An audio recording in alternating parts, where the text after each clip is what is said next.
there's a sense that maybe you have a chip on your shoulder coming into this situation.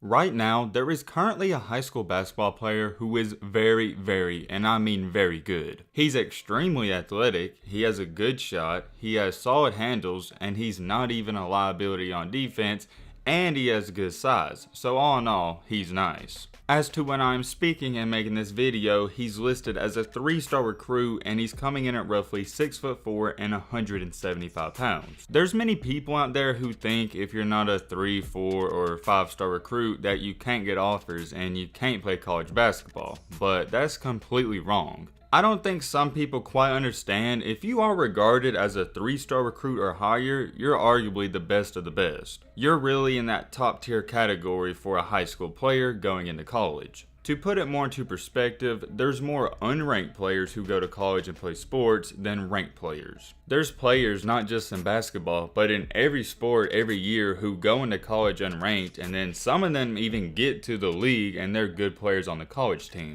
That's why I'm sure most of you, if not all of you, have heard the phrase that rankings don't matter. If you want to be technical about it, that's completely true because they don't mean anything. Just because you're the #1 player in the country doesn't mean you're obligated to get offers. You have a higher chance, but what really matters at the end of the day is if you can get colleges to like you and to offer you. But I'm not going to front on you guys and lie to you. If you are ranked as a 3-star, 4-star, or 5-star, you do have a better chance of getting offers and more offers than unranked players. And just because a player is unranked, don't think that they can't hoop, because there's unranked players that go to big D1 programs and they ball out. If you want to go by the average of where all these unranked players go, they normally go to the lesser teams in a conference and go to smaller Division I schools and D2 schools. And even myself, I've seen multiple cases where guys that are unranked, they have about 10 to 15 and 20 offers and options. With all that being said, I said all that to lead us into what we're about to talk about and the player we're going to discuss in this video and the bizarre situation that's going on. What if I told you there was a 3-star basketball player who has 0 offers right now?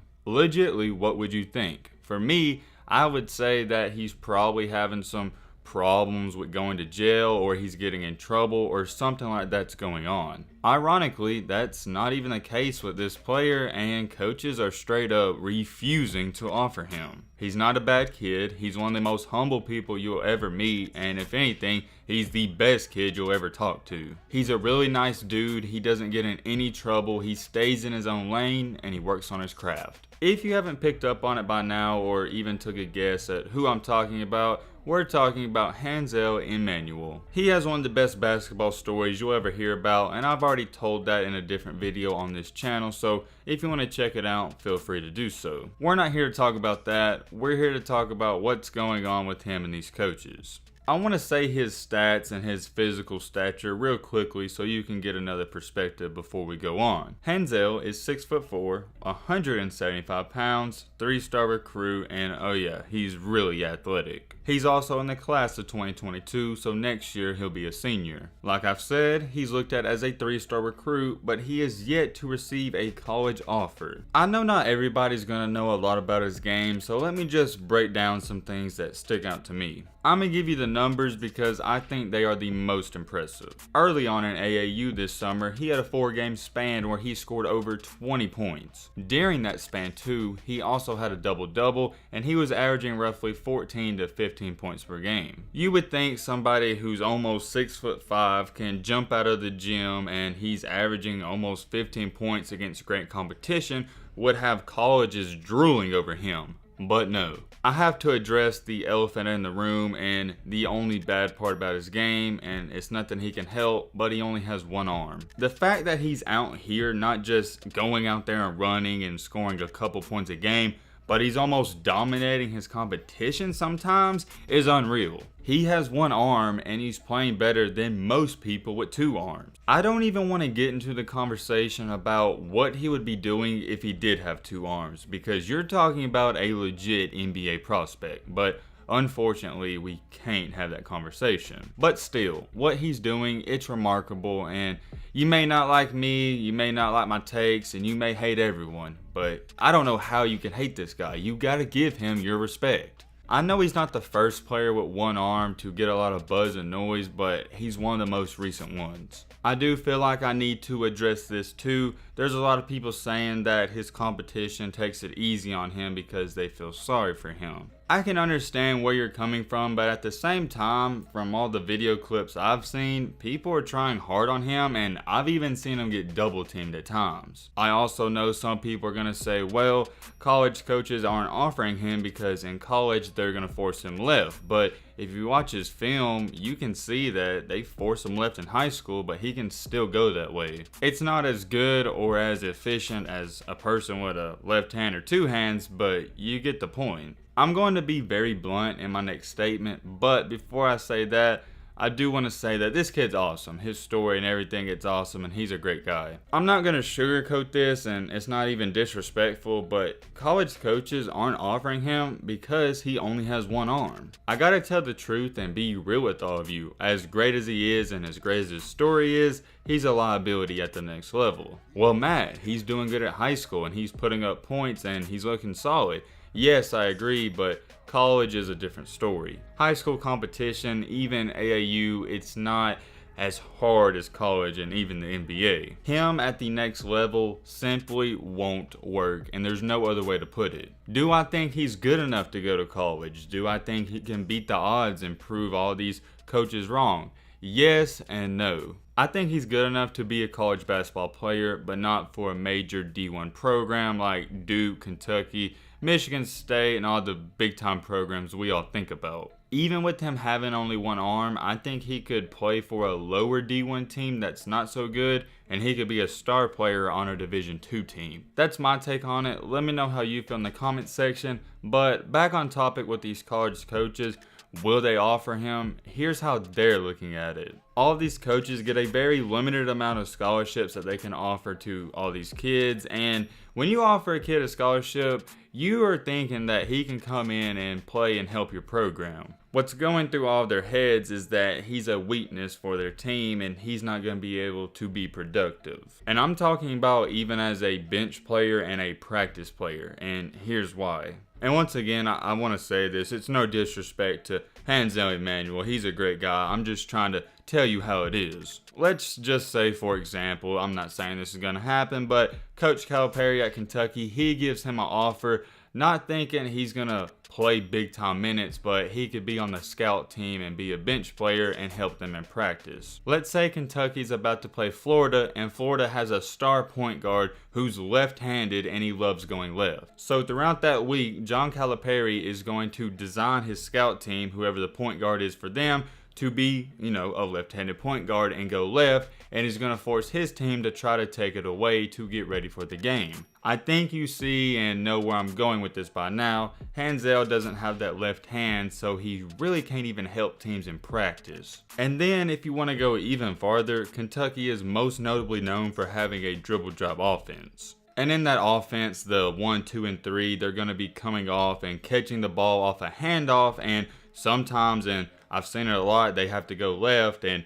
Hanzell wouldn't really be able to do that. He wouldn't work good in almost any offense, and on defense, obviously, he'd be a liability. High school is cool and all, but at the end of the day for college, it's strictly a business. They don't care about your feelings. The coaches at these colleges, some of their jobs are on the line, and their livelihood is based on if they can win games or not, so they're not going to waste scholarships. And when I talk about things and make videos, I try to look at it from both standpoints so I can see how both parties think. It's really easy for me and you to say, oh, I'd offer this kid, he's a great guy, he's got a great story, and he's good at basketball. But try to look at it from this standpoint. Let's say you're coaching Kennesaw State and you're on the hot seat and your job's on the line, and you only got one offer left. Would you offer Hanzell? Let's say you're narrowing your options down to Hanzell, who's a 3-star recruit, and a other 3-star recruit, but the difference is one's got 2 arms and the other doesn't. I'm going to be honest, I would give the guy with 2 arms because if my job's on the line, I gotta do